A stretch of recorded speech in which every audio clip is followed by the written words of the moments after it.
Welcome to the podcast that's dedicated to helping business owners to prepare for an exit so you can maximize value and exit on your terms. This is the Exit Insights podcast presented by Succession Plus. I'm Daryl Bates-Brownsword, and today I'm joined by Ron Douglas. Hey, thanks for joining me today, Ron, and welcome to the show. Hey, thanks for having me. I appreciate it. Hey, good stuff.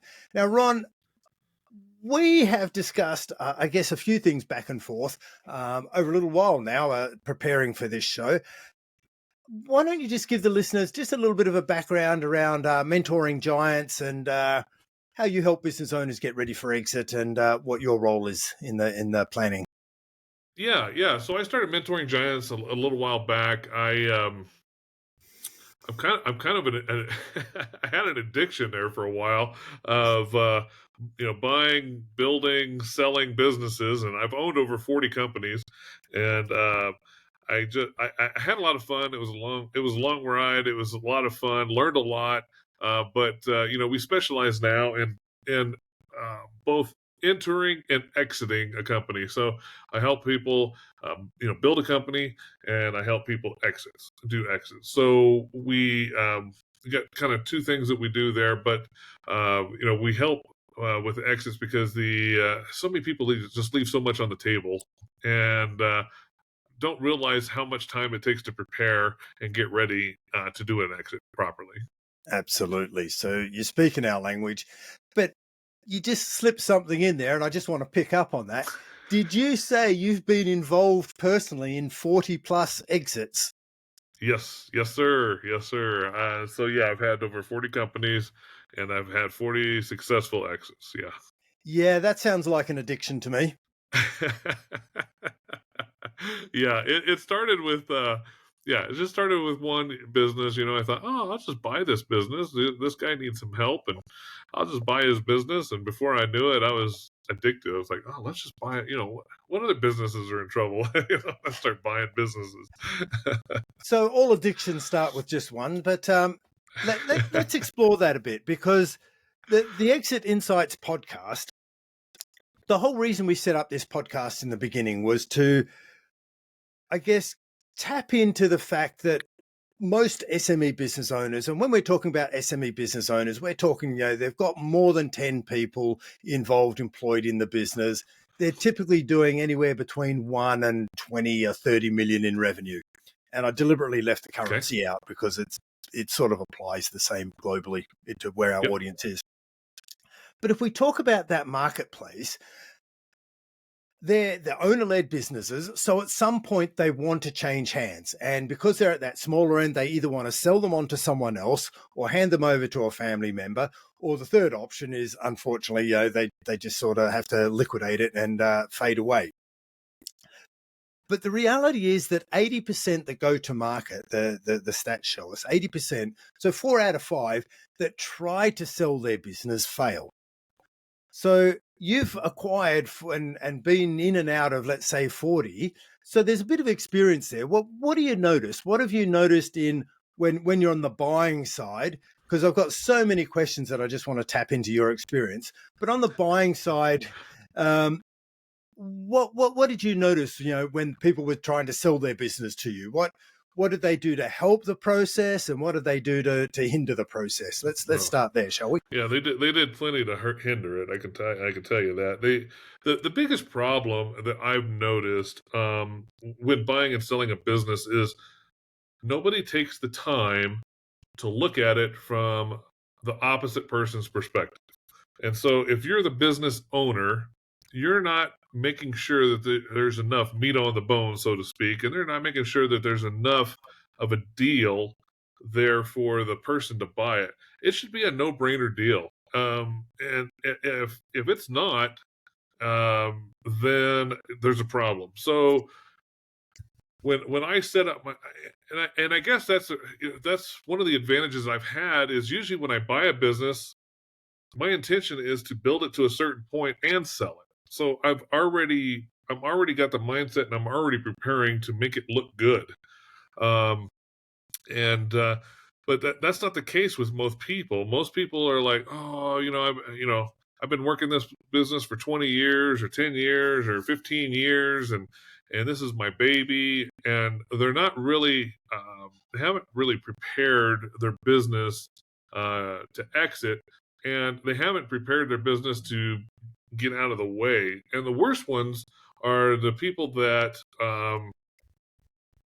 it's kind of like life insurance, right? Nobody's expecting that day to happen where unfortunately you're not here anymore.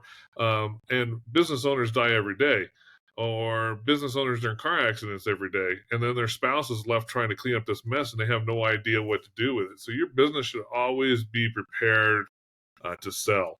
And you should always have your books in order. You should always have everything in order, and make it look like a presentable company that somebody wants to jump on and buy. Yeah. Well, if you want something to happen with your business, if you want things to be handled a particular way, some sort of legacy, what happens after you leave, you got to begin with the end in mind, is what you're saying, isn't it? And if that happens from a timing perspective that you'd rather not, i.e., unplanned exit, get hit by a bus or what have you, you want to know that what happens to A, your family, they get looked after and treated the way you would like, and B, the rest of the business, whatever happens to that happens in the way that you want it to happen. That's what we're trying to achieve for business owners. So yeah, you gotta act and have your business so that it's ready for exit at any point in time. And I think, Absolutely. I mean, life changes all the time. I mean, yeah, I had a buddy who his wife came back and she had cancer, and that changed everything. That changed their whole perspective of life. yeah, That changed their direction. Why am I working this business 70 hours a week? Why do I even do this? What, I need to get out of this and spend more time with my family. Things change. Everybody totally. changes. Life changes all the time. Yeah. I was talking to someone the other day, and I think we've come on a way to help, because business owners, look, if they're entrepreneurs, they're optimistic people. They're always looking forward. They're more optimistic and visionary and proactive people who make it happen. So I was having a conversation with this guy, and he said, "Look, Daryl, look, I'm not going anywhere in a hurry. I've got to complete this project, and I've got to get this business ready and built, and I need to achieve it." And I said, "Okay. So you know that you're going to sell it at some point." He said, "Yeah, I'm going to sell it, and someone bigger. I'm going to make it attractive for a bigger organization to come and buy it, and it's going to be a strategic buyer." And I said, "Fantastic. You've got that end in mind. So, what if that buyer that is looking and they come across your business today and they make you an offer, too good to be true?" And he goes, "Well, I take it." And I go, "Yeah, but once you sign the paperwork and for due diligence, they're going to have a look at your business and they're going to run away because it's not ready to be acquired yet. They're just going to go, look, this is just too much of a risk for us," and they're going to run away. And he said, "But they approached me." I said, "Yeah, they approached you because of all the messaging that you project on the outside looks good. When they start looking at the nitty gritty and they see that it's a mess or just not ready, you know, they just want to know that they're investing a whole lot of money in a business. They want to know how risky that is and how secure that is. And if it's too risky, if it's too dependent on you, you haven't got all of your reporting and record keeping all tidied up. They're just going to go, look, it's a nice business, but it's just not ready for us yet."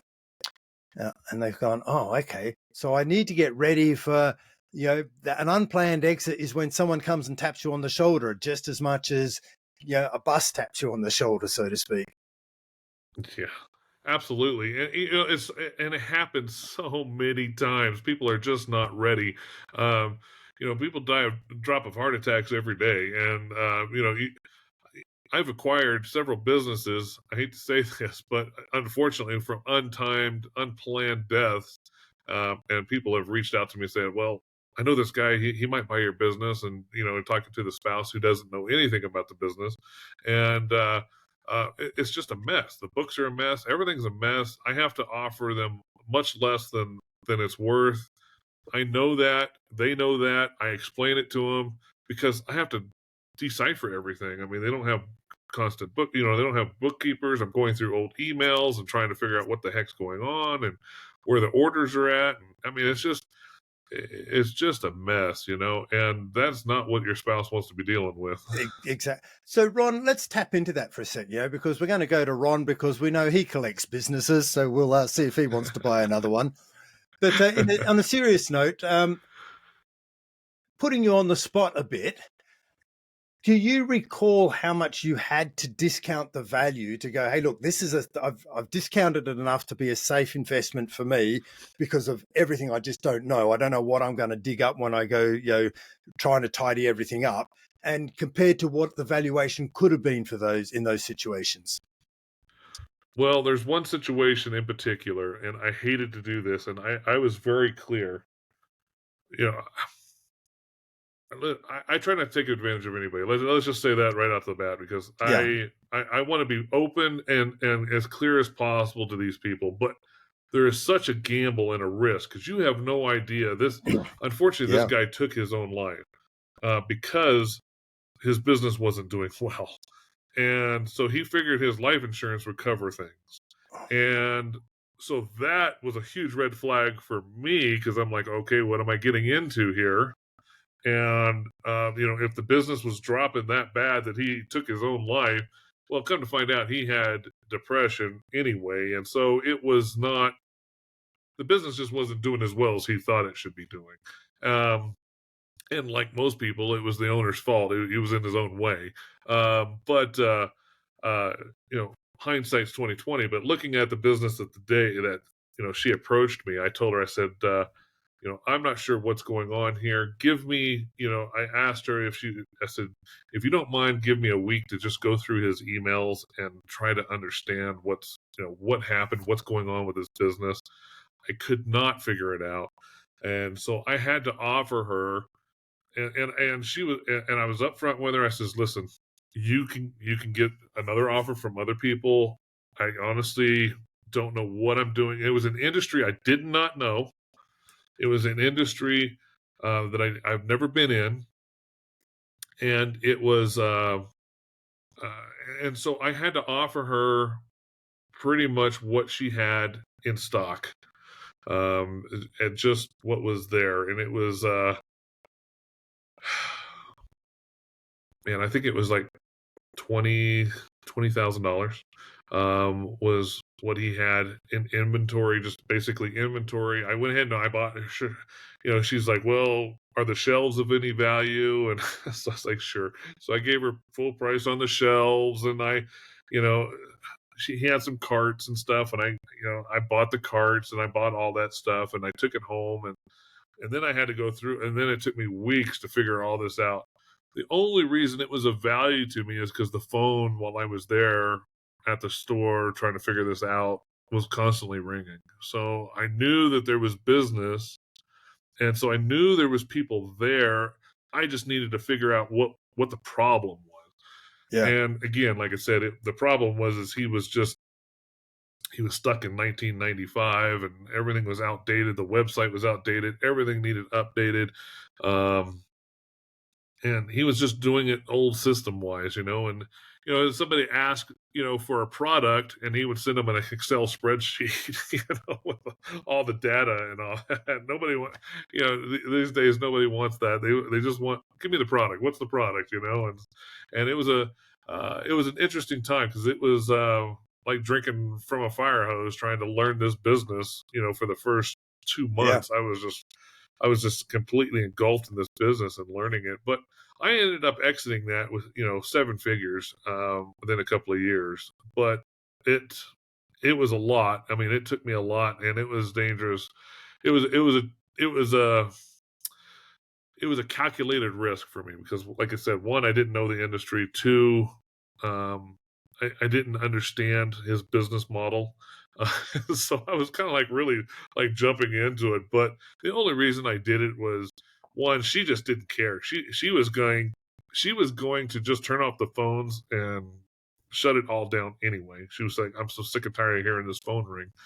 And so, and I knew the phone was ringing 20, 30 times a day. And I was like, okay, so there's 20, 30 customers out there, or one pissed off customer that's calling 20, 30 times.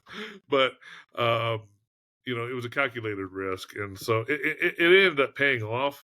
Actually, that one paid off really big because going through his old emails, I discovered that he had invented a product he was creating through China manufacturers, and it was his own product. And so it was a special LED light that was built to his specifications.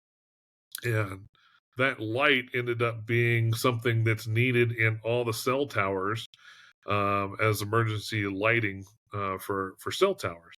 And once I figured that out, and it was a customer by accident that called me. He goes, "Oh, he's not there no more." I said, "No." Told him what happened, and he says, "Well, he was working on this product for me," and so I went through the emails and found it. He goes, "Yeah, he goes, I do all the lighting at the Verizon cell towers," and then I was like, wait a minute. And so I had to reverse engineer this and figure out what was going on, and it just so happened that he was creating a product that every cell tower in the nation needed, and so Wow. yeah, that paid off big. So yeah, but it could have just as easily gone either way, couldn't it? Like you could have ended up Yeah, with 20 grand worth of stock in your yeah, garage, and having to, close, leases yeah, and employees and what have you. So it is a yeah. risk. You It is paid it is a 20 grand. risk, but but it's a calculated risk. Again, Yeah. he'd been open since 1998. So with the phone ringing and being open that long, it was a calculated risk. But I thought there's got to be something here because he's Yeah. making money. He had made good money, several years before when she showed me the books. He was up in the seven figures, and then it just dropped Wow. down to the six figures pretty drastically, and I couldn't understand why. Later, I figured out is because he just got in a depressional funk and just didn't answer the phones. Didn't it wasn't just wasn't doing the business. He was just sitting there in a depression. Right. So okay, so there's an example. 2 years later, you're able to turn it around, um, Yeah, and on sell it as a going concern, and you made some good money out of it. Is that typical? And so we see that the difference in valuation is significant compared to what it could have sold for when you bought it if it had been in good order. You know, yes. yeah. So okay. So and is that typical of the experience you've got where business owners you know aren't prepared for exit? When you're coming to buy, is that sort of typical of the scenario you experience? Yeah, Or absolutely. I mean, if you're not ready to buy, you're pretty much. I mean, it's pretty much a auction or a sale at that point. You know what I mean? yeah, It's what do you have in stock? What's the evaluation on your vehicles? And usually it's about half that. So the evaluation of whatever's you got 10 trucks and they're worth $10,000 a piece. Great, that's $50,000. That's about what a company's worth, and that's it. And yeah, so yeah, I mean, and it's so much more than that. I mean, if you prepared your business, it just took a little bit of time. You could triple your valuation easily compared yeah. to going on the auction block. Yeah. And I guess it's a difference, isn't it, between your balance sheet valuation nowadays, which, in good businesses, the balance sheet is like only 10 or 20% of the valuation of the whole business because the intangibles make up 80 odd percent of the valuation. And what you just explained is in a worst case scenario, when the business isn't prepared, the intangibles are the stuff that are invisible, so you can't value them. So all you've got to go on is the balance sheet items, and as you say, they're already written off. They're used items in a lot of situations, depending on what all of the items are. But it's the lowest possible valuation you're going to get in most modern day businesses where intangibles and intellectual property are a big part of the going concern, or what's collectively known as goodwill. Absolutely. And the problem is another problem that happens is because you're in this business day in and day out, you just what's the term? You can't see the forest for the trees. Yeah. And so a lot of times you're just like, man, my company's not worth anything. I'm barely taking home anything, or whatever the case may be. Um, and that's just not true. You just got to change a couple of puzzle pieces around, and all of a sudden your company is worth quite a bit. I went into this one company, this guy, actually the one where his wife ended up with cancer, and he's thinking his company's worth uh what was it? He was thinking like 800,000.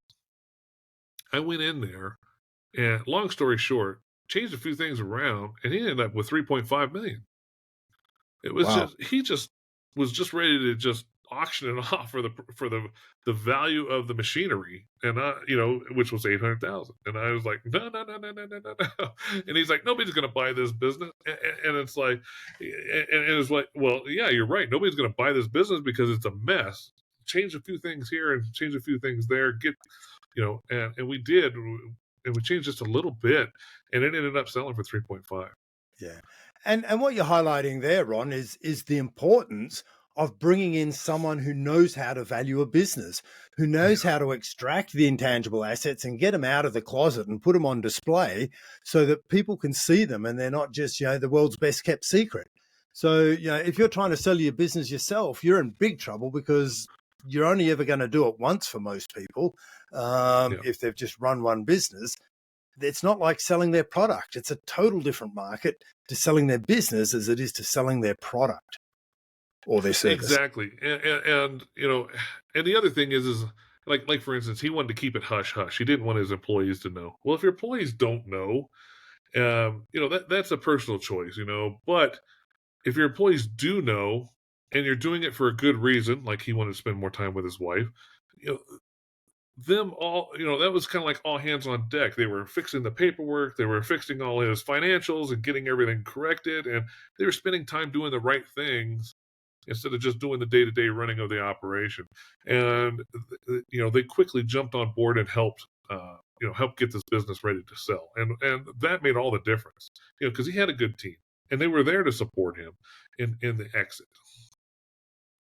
Okay. So so it's all about preparing. So Ron, one of the things I want to ask you is at its highest point, how many businesses did you own and therefore were in control of it at one point in time? 20. 20. So you're owning and arguably running, I'll use that word loosely, 20 businesses at once. Now, how the heck did you manage to do that when most business owners are consumed by 60 hours or more a week in running just their own business? And their business consuming their time and barely making a profit. How did you do that for 20 businesses at one time? I learned that a company, what's the word for it? What's the best way to explain this? It was easier for me to buy a company and split it, because a lot of times a business owner gets into too many things. Give me an example, right? And so, like, I bought a solar company one time, and the solar company was also doing well pumps because he can sell the solar kit for the well pump, and then he was also doing solar kits for greenhouses, and then he was doing solar kits for cabins like homesteaders, and then he was also selling solar kits to yachts and boat owners that wanted solar for their boats. Well, that's a completely the boat owner is a different person than the ranch owner in Wyoming, right? And Yeah. so I started splitting these companies off and micro focusing on the ranchers, and that just doubled and tripled and quadrupled the sales because I was able to devote more time to the rancher. And then same with the boat and the yacht owners, right? I was able to break that off and focus and cater the business. So when they went to the website, when I clicked on the website, he had well pumps and fancy yacht owners right next to each other, which you know what I mean. It's a mixed message. It's a confusing message. So It, yeah. by doing that and by changing it up and breaking these companies up into micro niches, I was able to get several exits out of one company, and that's what so a lot of times like for instance, I, I had bought a greenhouse company, and then I broke off the solar part of this Okay. other solar company and matched it with the greenhouse company and put all that together, and then sold the greenhouse company with the solar kits separately. Then then the yacht owners solar kits companies, and separate than the ranch solar kit companies. You know what I mean? I just broke it all up, You and didn't go and buy a yacht company just so that you could merge it with your yacht solar product. no, yeah, I tried to stay in my lane. Don't know nothing about yachts, and I didn't want to get into it. But I broke them off, and I ran those companies for a year or two to show the financials and focus on building just a yacht specialist. And so once I did that, and I realized that a lot of people just got their hands into too many pockets, and a lot of these companies can be purchased and broken up into a couple of different exits. Okay. They So became way more successful. the lesson there is focus on one thing. When you're trying to focus on everything, you're focusing on nothing from a Yeah, product or a market perspective, and you're not niching down, and you're just like the general practitioner doctor. Whereas if you've got a problem with your ear, you don't want to go to a GP, you want to go to an ear specialist, and yep, yeah, it works in all areas of business. So there's one of the lessons. What about running the day to day? Like, did you have general managers in your business, or yes, CEOs, or whatever? Or I'm having a guess here, but yeah, you can't get in and run 20 businesses at one time no, yourself at a no. micro level.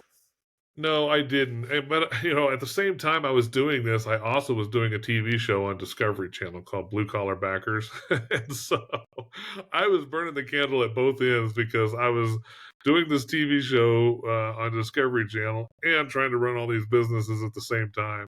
And I had the largest.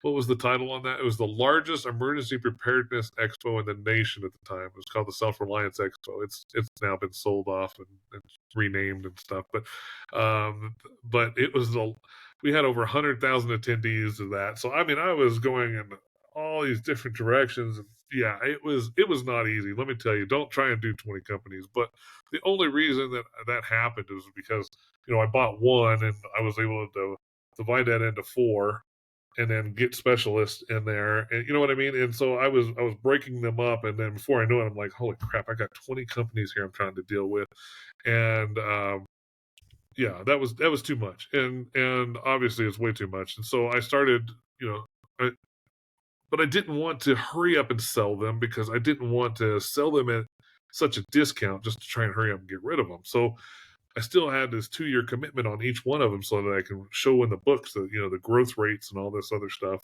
And the beauty of that though was, when I hire a web technician, that to do websites, I got them busy. Hey, build on this site, build on this site, build on this site, so I could keep them full time and just keep them going. And so there was a little bit of positive that came out of it, but man, it definitely doesn't worth it. I mean, well, it was worth it. I mean, but it was just a lot of work. Golly, I was burning the candle, and we were just going 100 mile an hour in every direction. But Okay. once I got them under control and able to sell a few of them and uh, put the money back in the pot, man, it just started just getting bigger and bigger because the longer I kept the companies, the more I was able to grow them. And then the more I was able to grow them, the more return I was able to get when I sold them. Sure. And Ron, what were you doing in the business number 20 and 30 in terms of exiting them that you weren't doing in business number 1 and 2 that you wish you had been, for if that makes sense? Yeah. I business 1 or 2 were my babies, right? And Yeah, your so first I, ones. I yeah, and so I didn't have an intention to sell them. I did them because I loved them, uh, and I think the biggest problems was, again, myself. I was not prepared. I did not have uh, a person handling the finances and doing it correctly, and I was trying to hide as much as I could because I didn't want to pay taxes like everybody else, right? And so when a cash deal comes, like it was a cash deal, and I never, I tried to keep it off the books or whatever I could do to write off stuff. And obviously, once I started learning that it's a multiple times how much you can prove you've made, that changed everything. It's like, oh, Yeah. we'll put it all on there, and and then and improve the evaluation rather than try to hide it, and then try to convince them, oh no, you do make money, on the side. You can make money here and you can make money there. That just doesn't work. Nobody Yeah. pays for that. Nobody pays for what you your mouth delivers. They only pay for what's on your Well, tax returns. exactly what you can prove. So you Yep. started thinking, valuation in terms of revenue or profit. Right. Right. Yeah. Yeah. Okay. And it all came down to valuation, right? And I was very strategic about my purchases and stuff like that, because it was like, well, what does this improve? Do we need new trucks? Yes, the trucks are old on the fleet, and we need to get newer trucks. Great. What evaluation will that improve? What I started looking at it from that standpoint. And do they need to be new trucks, or can we buy used trucks, or whatever that needed to be done to give us the best evaluation, not what was necessarily what I wanted to do. You know what I mean? And so um, I started focusing on evaluations and what the exit strategies always looked like. Every purchase I ever made, it was always with the thought of, what is this going to do to the evaluation? What is this going to do to the exit? Okay. And you start looking at businesses that way, you can really increase the values quickly. Okay. So what you've learned is, if I can recap somewhat, is in the early businesses, they were your baby and perhaps you're a little more emotionally attached to them. Once you got up to business 20 and 30, you're thinking purely, you know, how do I improve the valuation of this business? If I act in this way, if I do this, if I purchase that, what impact does it have on the valuation? If I adapt this marketing strategy, if I adapt this pricing strategy, what impact does it have on the valuation of the business? Because I always want to be ready to take advantage of any exit should it land in my lap, so to speak. Yep, absolutely. And give you a specific example. One time Yeah. is this guy kept asking me. One of the employees kept asking me the giant drill press, that comes down, and it was like I don't know, $100,000 machine, and the one we had was from 1940s. It was like old. And he's like, we need a new one. We need a new one. He kept telling me how much we needed a new one. Well, but how much does that increase the valuation of the company? I mean, dump out $100,000 into this machine when I'm getting ready to sell next year. Anyway, long story short, it wasn't the smartest move. And so I waited, and I was more impatient. But if I was passionate and this was my baby, then yeah, I'd maybe spend $100,000 on that machine. Well, then that changed the valuation, right? And so you're not going to ever get that $100,000 back No. when it comes time to sell. So luckily, I was able to find another company that was going out of business and bought that $100,000 machine for like $40,000, and put it in, and that helped the evaluation much much better spending the 40 than it was spending the 100. So Yeah. uh, anyway, yeah, it's just stuff like that. When you start thinking about it from a valuation standpoint, you start getting creative. Okay. So Ron, everything's hinging on this question. Okay. Dun dun dun dun. Yeah, I need some sound effects, don't I? So just tapping into your experience and what you're seeing with all of the businesses you've bought and sold.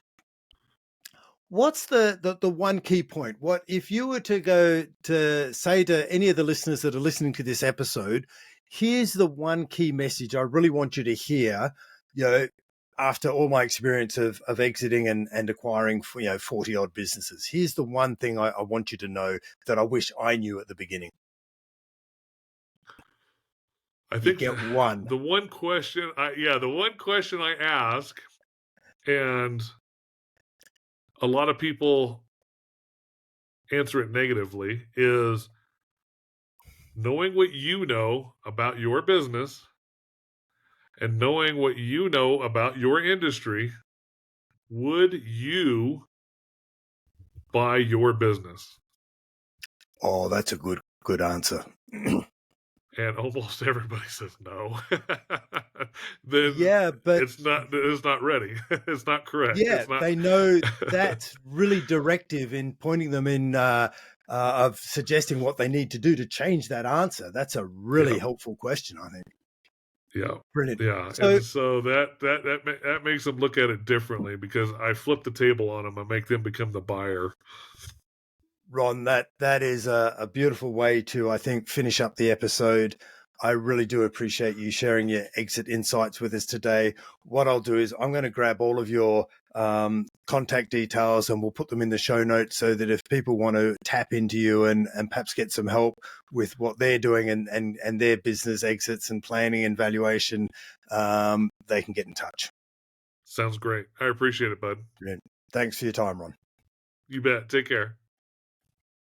I hope you enjoyed this episode of the Exit Insights podcast.